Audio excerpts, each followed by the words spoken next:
when I hear people come here and say, okay, I'm giving myself a year. So what, after a year, you're going to quit doing what you love to do? Yeah, why? Get ready. Get set. Let's go.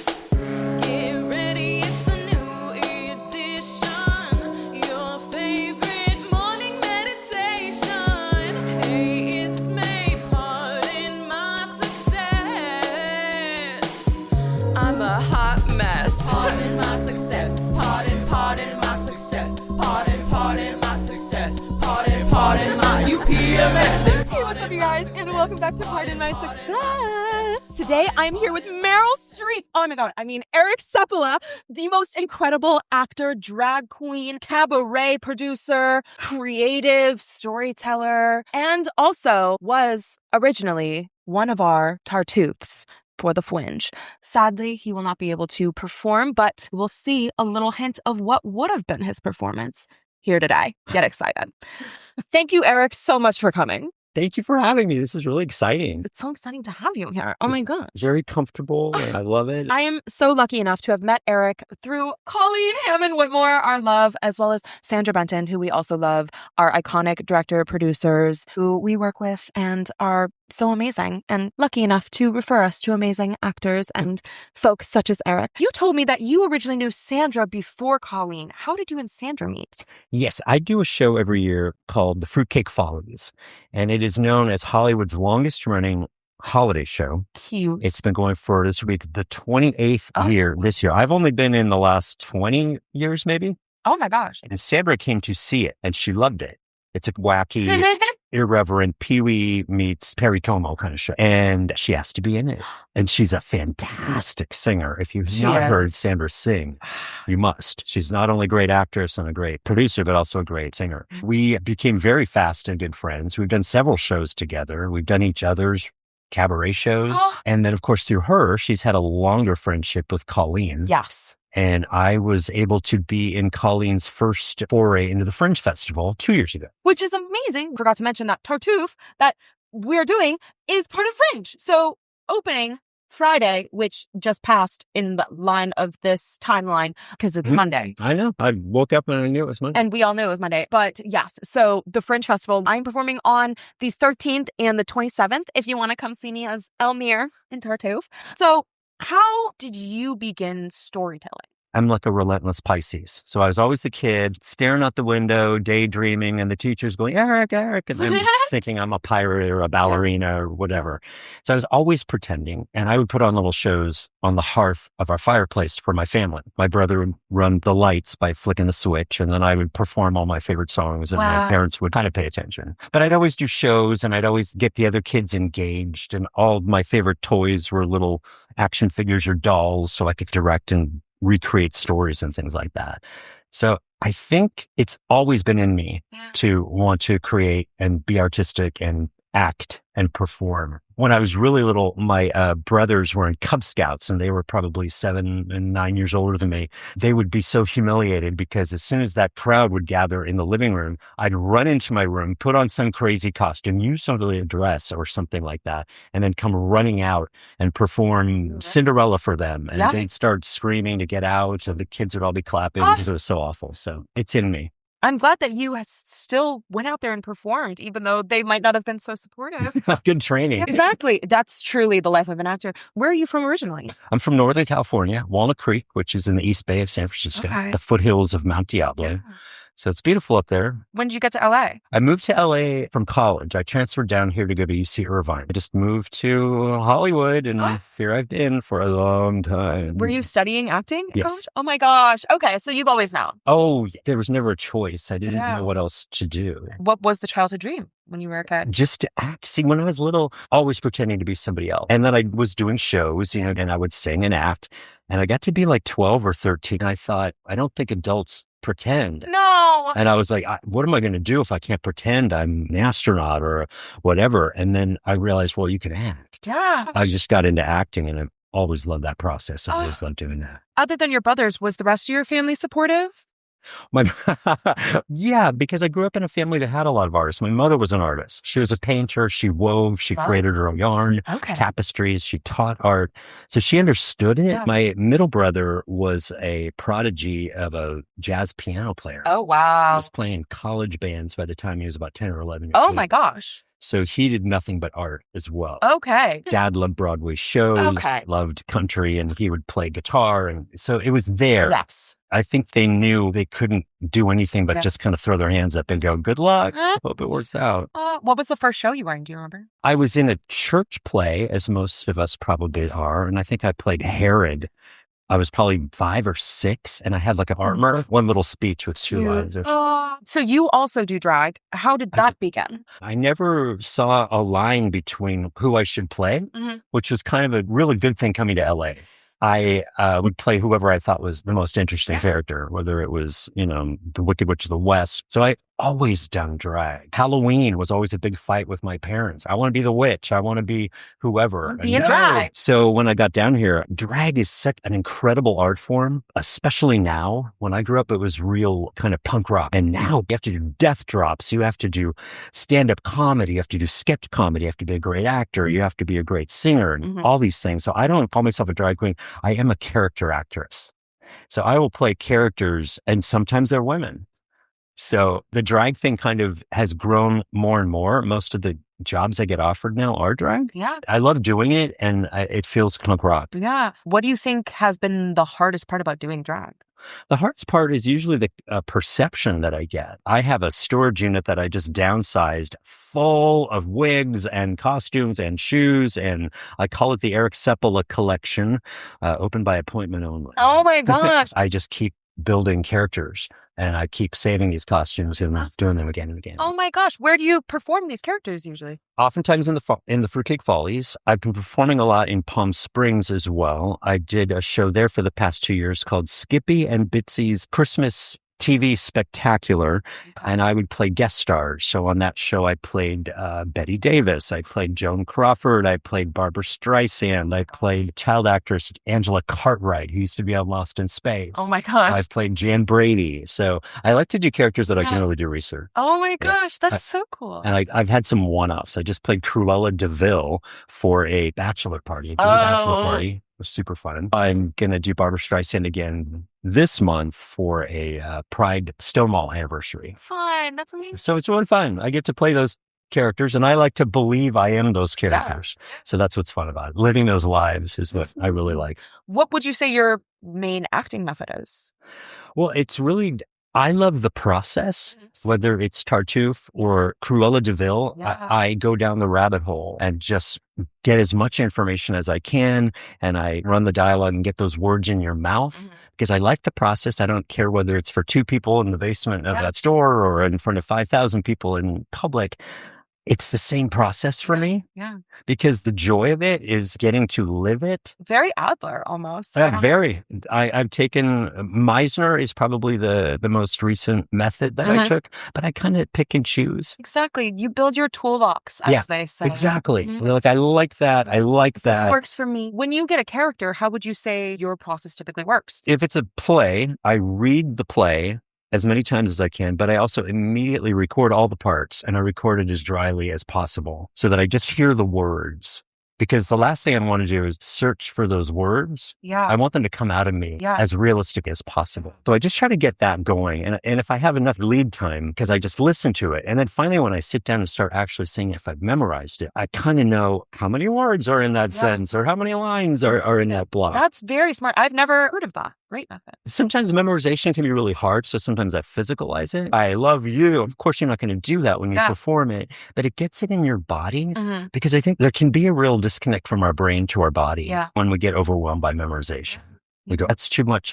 I'll never be able to remember all that dialogue. Yeah. Just sort of process that connects it physically to you. Yes, absolutely. So that's what I try. That's amazing. Well, can we get like best and worst jobs that you've had in LA? In your career so far? Golly. There was a story that I actually recently remembered because it was how I got my SAG eligibility. Yes. Found a script in storage recently. There was a television show on for 14 years called Knots Landing, which is an episodic soap opera at night. It was a spinoff of the show Dallas. Okay. And I moved to Los Angeles. First year, I became a Universal Studios tour guide. Oh my God, so fun. I had a friend who was one of the tour guides on the little bands. Yeah. And this is back in the day when you had to talk for an hour. We were just learning how to do music and then pushing a button, and we're going through like the King Kong thing, and I'm accidentally pushing like the theme from Thoroughly Modern Millie or something. And I'm like, I can't do it. It was exactly.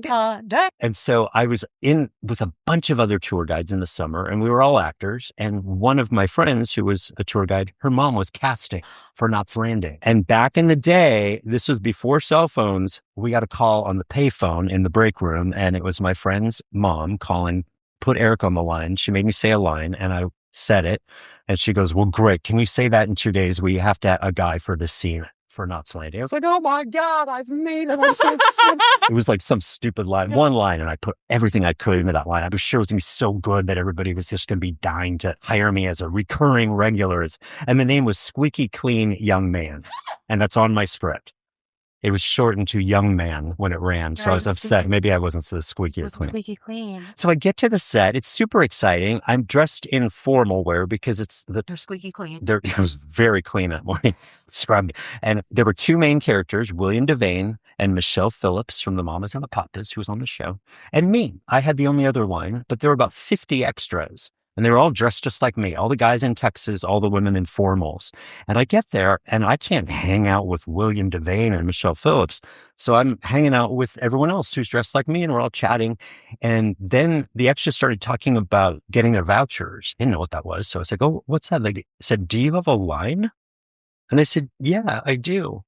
And they all went, oh. And they turned away from me, and nobody would speak to me anymore. And I was shocked, and I was like, what do I do? Oh my God, what do I do? We're blocking the scene, and it's filmed bit by bit, and my part is coming up. And in this scene, I pop out of nowhere to give my line to Michelle Phillips to say, I'm such a big fan of yours and everything. But nobody had told me where to be or where to come out. So we're blocking that part, and I just popped out of the crowd, said my line, and the whole crew, because they didn't know, were like, uh-oh, what do we do? The two actors knew, because that's what was supposed to happen in the scene.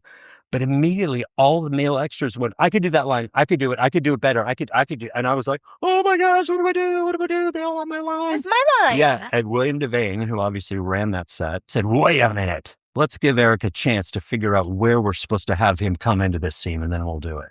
So thank you, Mr. William Devane.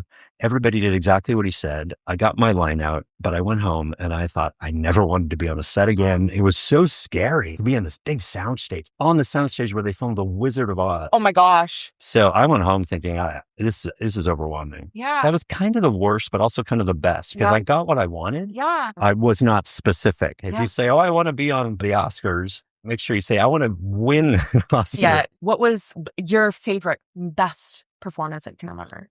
Well, it weirdly came last year, and it was last August. I'm in a group called the Xana Crew, which is a bunch of Xanadu movie fanatics. Okay. We're very nostalgic about that movie. All right. And this is made up of very impressive people from like the Universal production offices and Disney animators. We meet and we talk about the movie, and we're like, hey, I know that dancer. And we have special guests. We did a screening of Xanadu last August that was on the 45th anniversary of its release. Okay. And we made it the Xana Days. We had 3 days. We had the screening. We had a picnic in the Pan Pacific Park where they filmed portions of that movie. And then my good friend, Lisa Donahue, who's an incredible singer and entertainer, we did Lisa and Eric's Olivia Xanadu concert experience. Lisa sang, and I wore about 14 or 15 different Olivia looks, and we created numbers, video elements, and we're redoing that actually this August at Casita del Campo. Oh my gosh. On August 7th and 8th. So that was the most joyous experience because Olivia Newton-John generated such happy, lovely feelings. Yeah. And everybody who loves that movie is sweet and kind and gentle. And you know me in the rabbit hole going down, I got to be Olivia Newton-John for about a month leading up to that. Yeah. And there was just a wonderful happiness working on that. Yeah.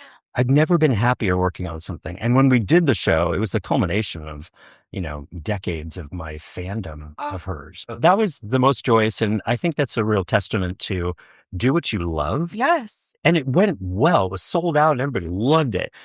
It didn't even matter. Yeah. I could have gone out and done that and had it be over and gone, that was the best experience of my life. It's much more about the journey, Yeah. because it's like, oh, I had a great journey, but I didn't Gosh. necessarily end up where I thought I would. But God, that was a fun ride. That's amazing. So yeah, Well, I know you also produce cabaret. How has that been? Kind of. it's great. It's kind of what I fell into when I got here in LA, because when you get to Hollywood and you try to get like a line on Knots Landing Yeah. or something, all you hear is be yourself, be yourself. I didn't know who I was. I was always pretending. So I didn't know how to be myself. So then I relied on my music stuff. How many cabarets have you produced now? Well, gosh, I've been doing cabaret shows my whole adult life. So I do them all over, but they're kind of like one-person shows. Yeah. I recommend any actor or singer do a one-person show at least once. I think we all want to. It scares. It's scary because it's almost like doing stand-up. Yeah. How do you book that? Well, it's kind of word of mouth. I mean, it is kind of like doing stand-up comedy. Yeah. You can go and do open mics at places. You just introduce yourself. You go to the shows and then you go, hey, find out who runs those clubs. Get out there. Go cabaret a little bit. Just do it. Final question for you before we do a little bit of acting ourselves. What is one piece of advice that you have for the young artists of the world? My favorite saying is, I am a cautionary tale and not a role model.